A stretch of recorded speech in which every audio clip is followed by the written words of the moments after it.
دعا داعي العناية فاستجبتم وبادرتم إلى الفضل الجزيل أحييكم بتحية الإسلام تحية أهل الجنة فتحيتهم فيها السلام ألا وهي السلام السلام عليكم ورحمة الله وبركاته الحمد لله الذي هدانا بعبده المختار من دعانا إليه بالإذن وقد نادانا لبيك يا من دلنا وهدانا اللهم فصل وسلم وبارك وكرم على سيدنا نور الأنوار وسر الأسرار وترياق الأغيار ومفتاح باب اليسار سيدنا ومولانا محمد المختار وآله الأطهار وأصحابه الأخيار عدد نعم الله وضاله وبعد وقال الله تعالى في كتابه العزيز بعد أعوذ بالله السميع العليم من الشيطان الرجيم بسم الله الرحمن الرحيم أقم الصلاة لدلوك الشمس إلى غسق الليل وقرآن الفجر إن قرآن الفجر كان مشهودا وقال نبينا محمد صلى الله عليه وسلم من يصلي الصلاة قبل الفجر ثم قرأ ألم وألم سلم من الألم Sadaqallahul azim wa sadaqa rasulul karim wa nahnu ala dzalika minasyahidin wa syakirin wa ba'd. Ayuhal muhtaram, sama-sama kita hormati kepada Bapak Ketua Masalah Al-Muqarrabin Bapak Irawan Trijaya Putra beserta dengan perangkat-perangkatnya dan juga kepada yang hadir pada muslimin muslimat atau mu'minin mu'minat. Insyaallah di saatnya seperti ini kita masih ada ketertarikan untuk hadir di dalam majelis itu. Walaupun kita hadir di situ kita dapat ilmunya. Itu. Maka disebutkan di dalam kitab Tanqihul Qaul ya Ibn Mas'ud disebutkan oleh Nabi julusuka sa'atan fi majlisi ilm la tamassu golaman wa la taktubu harfan khairul laka min 'ijzi alf raqabah. Wahai Ibn Mas'ud, duduknya antum di majelis ilmu walaupun cuma sebentar, walaupun duduknya antum itu tidak bawa pena, walaupun duduknya antum di situ tidak bawa buku. Kita sekarang tidak bawa buku, tidak bawa pena. Itu. Sekalipun ketika kita hadir itu pun kita dah dapat ilmunya, itu jauh lebih baik daripada kita merdekakan budak 1000 budak. Saking mulianya hadir di majelis ilmu. Cak mana kalau wong yang dapat ilmunya? Cak mana kalau wong yang di situ dia tulis ilmunya? Cak mana wong yang di situ dia bawa bukunya? Maka tak katik ruginya. Gitu. Minimal hadir pun juga itu sudah lebih baik. Nah, di saat ini yang nak anda sampaikan di sini pembahasan tentang fadilah salat jamaah, keutamaan salat berjamaah. Maka di sini disebutkan Bismillahirrahmanirrahim. Man shallal isya fi jama'ati kana fi dhimmatillah ta'ala hatta yusbih. Wa man shalla subha fi jama'atin kana fi dhimmatillah hatta yumsi. Man shallal isya'a atau kama qala, siapa orang yang mengerjakan salat isya dilakukan dalam keadaan berjamaah, kana fi dhimmatillah ta'ala hatta yusbih, maka Allah akan jaga dia dari malam sampai ke subuh. Itu. Dan siapa orang yang waman shalla subha fi jama'atin, wong yang mengerjakan salat subuh dengan berjamaah, kana fi dhimmatillahi ta'ala hatta yumsi, maka Allah Subhanahu wa taala akan lindungi dia dari subuh sampai ke sore. Pertanyaannya, cak mana kalau 5 waktu jamaah? Kalau kita 5 waktu nak kita tengok dari hadis ini, berarti kalau kita 5 waktu jemaah, setiap waktu Allah lindungi kita. Itu. Maka fadilah jemaah itu luar biasa. Beda dengan wong yang solat dewean, beda juga dengan wong yang solat jemaah. Itu. Apa keutamaannya? Banyak. Tapi nak aneh sebut ke 4 baik. Kalau nak disebut ke banyak lama. Tapi yang ana sebutkan ini cuma 4. Apa yang pertama? Yang pertama, fadilah salat jamaah. Yang pertama, li'annaha rabbuna yanzur ilal imam. Karena ketika kita jamaah, berarti kan ada antara hubungan makmum dengan imam. Baik itu imam, baik itu juga makmum. Ketika waktu salat jamaah, ketika salat ini berlangsung, pertama kali yang Allah lihat itu imam dulu. Imam dulu. Pertama kali yang Allah lihat, pertama kali yang Allah tengok itu imam dulu. Kualitas imam dulu. Kualitas yang di sini apa maksudnya? Kualitas dalam segi kekhusyuan. Itu. Jadi kalau misalnya imamnya situ khusyuknya luar biasa, itu yakinnya luar biasa di dalam sholatnya, baik itu makmum, misalnya makmum ini imamnya khusyuk, terus ada makmum yang kurang khusyuk, maka di situ ditutup seluruhnya oleh imam, seluruhnya dapat ampunan, diterima sama Allah. Itu fadilah jemaah. Tapi kalau sholat dewean, kita kurang khusyuk sudah tidak terima, tidak kata yang nambal, tidak kata yang siapa nak ngantinya. Itu kalau itu sholat dewean. Kalau sholat dewean, kita sholat tak khusyuk sudah perkara antara diterima atau tidak diterima. Karena kita ini kalau kan ibadah, kita tidak pernah bertanya diterima apa tidak. Tapi yang kita tahu sudah selesai. Sholat sudah selesai, puasa sudah selesai, sholat sunnah sudah selesai. Pertanyaannya diterima atau tidak. Itu yang jadi masalah. Nah, maka ketika kita sholat jamaah seperti itu, pertama kali yang Allah lihat imam. Kalau imamnya khusyuk, maka makmum yang ikut dengan imam, ketika pada saat itu makmum ada salah satu di antaranya khusyuknya kurang, maka ditutupi dengan imam.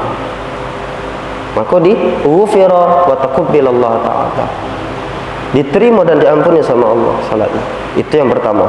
Yang kedua, kalau misalnya imam tidak khusyuk, imam tidak khusyuk ini, imam tidak khusyuk, tapi makmum ada yang khusyuk. Entah di situ, ada yang di situ, ada yang di situ, entah. Maka makmum yang khusyuk menutupi seluruh jemaah yang ada di dalam salat itu. Itu penting salat jemaah. Maka ketika kita di dalam salat itu baca Al-Fatihah, baca. Itu. Maka disebutkan dulu di dalam kitab Kasyifatus Sajak, uang itu ketika dalam salat jemaah itu kenapa dibaca? Salat rukuknya dibaca, sujudnya dibaca, Al-Fatihahnya dibaca, duduk di antara dua sujudnya dibaca. Karena apa? Ketika kita pada saat jemaah, kita tidak tahu siapa yang di antara khusyuk di antara kita. Yang paling khusyuk di antara kita tidak tahu. Mungkin ada yang pada saat bacaan Fatihah dia khusyuk, dapat. Kita dapat galau walaupun tidak khusyuk. Terus ada yang waktu rukuk dia khusyuk, kita dapat galau walaupun kita tidak khusyuk. Bukan berarti ketika kita sholat jemaah tidak mesti khusyuk, salah itu. Itu. Karena khusyuk itu ya berkenaan dengan hati. Itu. Berkenaan dengan hati, bukan berarti sholat jemaah sudah dosa khusyuk kalau itu salah. Itu salah. Ini kita membahas tentang fadilah sholat jemaah. Nah, itu yang kedua. Kalau misalnya imam tidak khusyuk, ada salah satu di antara khusyuk makmum maksudnya, maka seluruh yang tidak khusyuk itu tertutupi, tetap diterima sama Allah. Yang terakhir, ini kalau kalau dua-duanya tidak khusyuk, imam tidak khusyuk, makmum juga tidak khusyuk. Itu. Ini salat jamaah. Pertanyaan, diterima apa tidak? Jawabannya tetap diterima. Kenapa diterima? Li'annahum sababu li'ijtima'ihim. Mereka tetap diterima, tetap diampuni dosanya karena sebab perkumpulan mereka. Imam tidak khusyuk, makmum tidak khusyuk. Itu. Jadi siapa? Tapi tetap diterima sama Allah salatnya. Kenapa? Karena perkumpulan mereka. Itu.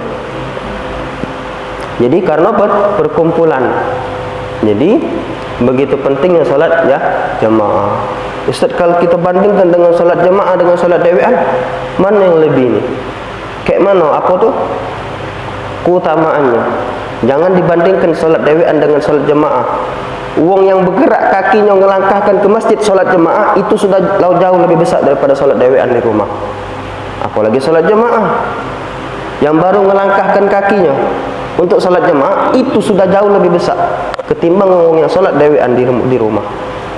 Itu maka ketika kita punya jasad yang sehat, jasmani yang sudah sehat, rugi. Karena kelak ditanya sama Allah, fi ma'afnah. Ada 4 hatta yus'al la tazulu qadaman hatta yus'al al-arba.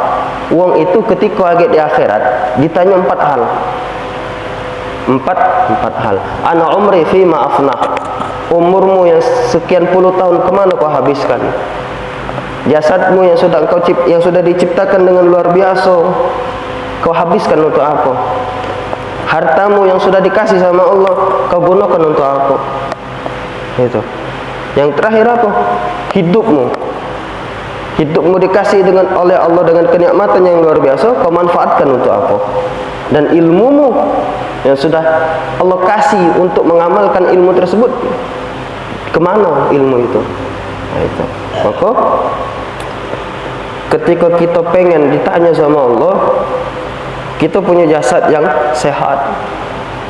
Ketika kita supaya ditanya sama Allah, bisa kita jawab. Itu. Kita misal nih punya motor ini motor baru. Itu. Sekali-kali bawa untuk sholat. Kalaupun kita ditanya sama Allah, ya Allah dulu pernah aku bawa motor ini untuk sholat. Coba kalau misalnya motor tadi tidak dibawa untuk sholat, apa jawabannya? Tak kata jawaban gitu. Yang ada dapat azab. Jadi sekali-kali kalau kita yang punya motor, mobil, bawa sekali bawa sholat. Bukan berarti bawa sholat masuk ke sini, bukan. Bawa datang pakai motor. Sekali. Yang ada baju pakai. Itu sekali-kali. Karena di saat itu yauma yafirrul mar'u min akhi wa ummihi wa abi wa sahibatihi wa bani likulli imri'in minhum yauma idzin sya'nu yughni. Karena di hari itu tidak katik satu pun wong yang sibuk kita, wong yang ngurusi kita, tidak katik. Yauma yafirrul mar'u min akhi. Di hari itu saudaranya dewek ninggal ke saudaranya dewek, kakak beradik ninggal ke, wa ummihi wa abi, emaknya ninggal ke bapaknya, wa sahibatihi wa bani, emaknya ninggal ke anaknya. Di hari itu, di hari apa? Akhirat. Likulli imri'in minhum yawma idzin sya'nu yughni. Karena di hari itu wong sibuk masing-masing. Itu sibuk masing-masing. Tidak dipikirkan dia ayah dia cak mana, ibu dia cak mana, anak dia cak mana. Yang dia pikirkan, aku pengen selamat. Itu yang di saat itu dipikirkan. Terus kita minta sama siapa? Kita minta tolong sama siapa? Kita minta syafaat sama siapa? Nah, itu. Jadi fadilah jamaah ini adalah salah satu ajaran Rasulullah SAW yang dimana sudah diamalkan oleh Rasulullah untuk fadilah jamaah ini kita lakukan untuk menampal ibadah maksiat-maksiat kita sebelumnya. Itu fadilah jamaah. Jadi sempatkan waktu kita untuk sholat jamaah. Karena sholat jamaah itu kalau kita pengen jabarkan banyak pahalanya. Yang pertama kita masuk masjid, kita dapat makmur masjid, makmur mushola. Terus ketika kita masuk, kita sholat sunnah, dapat pahala juga. Kita duduk, dapat i'tikafnya. Kita nunggu wong sholat, begitupun juga dengan sholat jamaah. Itu. Maka ini saking luar biasanya ulama-ulama dulu, ulama-ulama salaf dulu pernah diceritakan. Ini kisahnya dulu ada seorang ulama, singkat waktu anaknya meninggal. Akhirnya apa? Pas pula waktu anaknya meninggal, tidak lama dari itu azan zuhur kalau tidak salah. Anak masih ingat zuhur. Salat zuhur, anaknya meninggal, tidak lama dari itu salat zuhur. Akhirnya apa? Ulama tadi bukan nak ngurus ke anaknya dulu, ditinggalkannya anaknya, salat dulu dia. Wong tadi heran, tetangganya heran, loh wong ini cak mana? Tetangganya tadi heran. Ini kan anaknya, ngapa ditinggalkannya? Itu kita kan bingung pasti. Itu yang namanya wong tua ya, kalau dengan anaknya cintanya luar biasa. Itu. Akhirnya bingung wong tadi. Nah, kemana wong tuanya ini? Ngapa ditinggalkannya anaknya? Akhirnya apa? Setelah salat zuhur, sudah zikir, sudah doa, terus sudah salat sunnah, balik lagi. Akhirnya dia baru nemui anaknya yang meninggal tadi, diurusnya. Akhirnya ditanya. Selesai penguburan anaknya, sudah sholat mayit, mandi, dikafani, dikuburi. Akhirnya ditanya tetangganya ditanya, nanya sama ulama tadi. Katanya, ngapa kau ninggalkan anak kau? Akhirnya apa? Dijawab sama ulama tadi, musibah dunia kata ulama ini. Musibah dunia bagi aku, anak aku meninggal. Itu. Anakku meninggal. Tapi musibah agama, musibah akhirat bagi aku, sholat berjamaah, tapi aku tinggalkan sholat jamaah. Aku lebih mengkhawatirkan musibah akhirat daripada musibah dunia. Musibah dunia bisa diganti dengan lebih baik. Tapi musibah akhirat, kalau kita nak ganti, kita nak cari siapa? Dah katik waktunya. Itu. Jadi sebegitu pentingnya wong dulu untuk ngerjakan sholat jamaah. Boro-boro nak tinggal sholat jemaah, tinggal beda galak, apalagi nak tinggal ke sholat. Kalau wong di zaman dulu as-salafun as-salih, ulama-ulama salaf di zaman dulu, mereka itu berharga, lebih mengamalkan sholat jemaah. Kalau sudah sholat jemaah, sudah aman dia. Itu kalau wong di zaman dulu. Kan zaman sekarang terbalik. Zaman sekarang terbalik. Itu. Jadi kita kan sudah dikasih sama Allah jasad yang begitu luar biasa, sehat, walafiat, tidak kata dikasih penyakit sama Allah. Mumpung kita belum dikasih penyakit sama Allah, gunakan jasad kita ini untuk salat jamaah. Kapan lagi waktunya? Itu dua pilihannya, nak salat apa nak disolat ke? Dua pilihannya. Tidak salat sudah, kita nunggu disolat ke? Gitu. Ya dua tak banyak. Dua inilah. Nak solat bergerak dewek, apa nak solat digerak ke? Itu. Karena inilah. Jadi pedoman kita. Apalagi yang sudah terdengar apa? Biasa kan kalau azan ada ngajinya, ada solawatnya, ada solawat tarhimnya ketika subuh itu. Jadi siapkan apa misalnya bangun, jangan waktu pas azan baru. Tetapi alhamdulillah ada niat untuk bergerak, datang ke masjid, datang ke musala. Itu yang parah ini nyalah ku wong yang azan, itu ngomong ke azan itu kecil ke bae, azan itu dikecil ke bae, tapi dia tidak sholat. Itu kalau tidak senang dengan azan, dia berlari. Itu. Kalau tidak senang dengan suara azan, berlari ke hutan. Itu. Hutan tidak katik wong dengar azan situ. Kalau wong tidak senang tinggal di ibarat ini. Kalau wong dia tinggal di laut, tapi dia tidak galak dengar gemuruh laut, lari tinggal, jangan tinggal di laut, di tepi laut, jangan tinggal di sana, tinggal tempat lain. Itu. Jadi jangan kita salahkan azannya. Azan itu syariat, tidak patut diganti dengan apapun. Itu. Jadi kita sampai sini dulu tentang fadilah salat jamaah. Oh ya, anak lupa ada 4 tadi ya. Yang pertama itu. Yang kedua, tu'allimna ta'ah.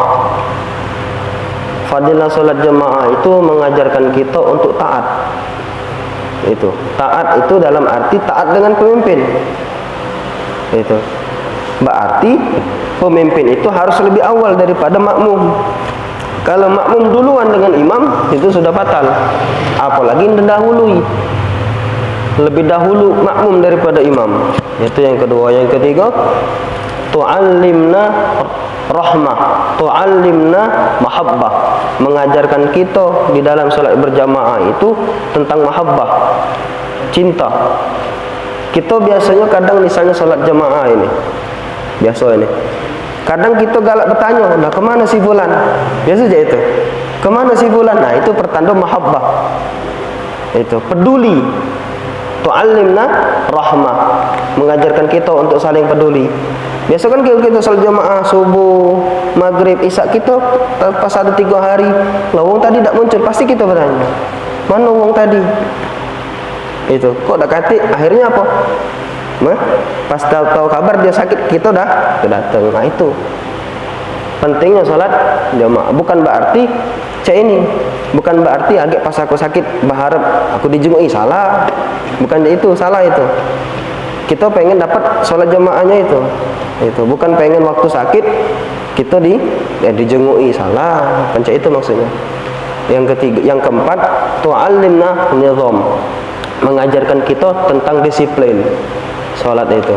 Makanya ketika kita salat, sufufakum istaqimu wa'tadilu, itu kaki jangan dempetnya, payah gitu.